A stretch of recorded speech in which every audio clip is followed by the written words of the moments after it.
महाराष्ट्री के पावन चरणों में त्रैवार नमोस्तु है। महाराष्ट्री ऐसा देखा गया है कि कई बार जब धार्मिक नियमों व्रतों का पालन करते हैं और पारंपरिक परिवेश जैसे कि हथकरघा को हम अपनाते हैं तो उसे बैकवर्ड, अनएजुकेटेड या पुरानी परंपरा या रूढ़िवादी इस तरीके के नाम दिए जाते हैं और समाज में ही कई लोगों के द्वारा ऐसे कहा जाता है तो कई बार बच्चे भी अपने माता पिता के साथ वहाँ असहज महसूस करने लगते हैं। तो ये धारणा कैसे बदली जाए कि व्रत नियम और लाइफ स्टाइल दोनों में डिफरेंस होता है, मार्गदर्शन दें।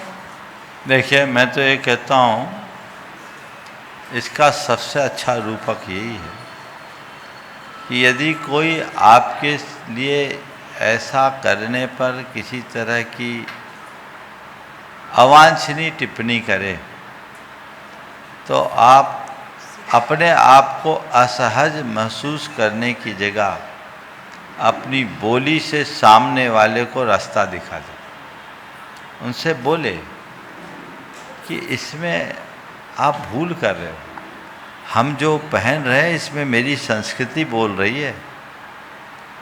आपको अगर हमारा ऐसा दिखने से हम बैकवर्ड भी दिखते हैं तो हमें कोई दिक्कत नहीं।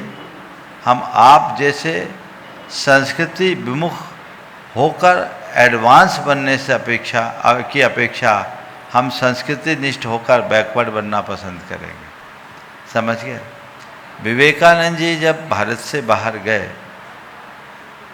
और एक सन्यासी के वेश में गए, उनकी ख्याति हो चुकी थी जब धर्म संसद में अपना पहला जीरो पर उद्बोधन दिया। उसके बाद लोगों ने सोचा कि विवेकानंद को एक हस्ती होगी। एक स्थान पर लोग उनके स्वागत के लिए आए, पूछा विवेकानंद कौन है, तो देखा एक भगवाधारी सन्यासी के रूप में आए। तो किसी ने पूछा कि आप ही विवेकानंद? बोले हाँ। बोले क्या कल्चर है आपका? हम तो सोचे आप कोई सूटेड बूटेड होंगे, यही आपका कल्चर है। तो विवेकानंद जी का चेहरा सांस्कृतिक निष्ठा के गौरव से उद्दीप्त हो उठा और उन्होंने सहजता से कहा, हाँ हमारा यही कल्चर है, हाँ हमारा यही कल्चर है और हमारे और आपके कल्चर में बड़ा अंतर है।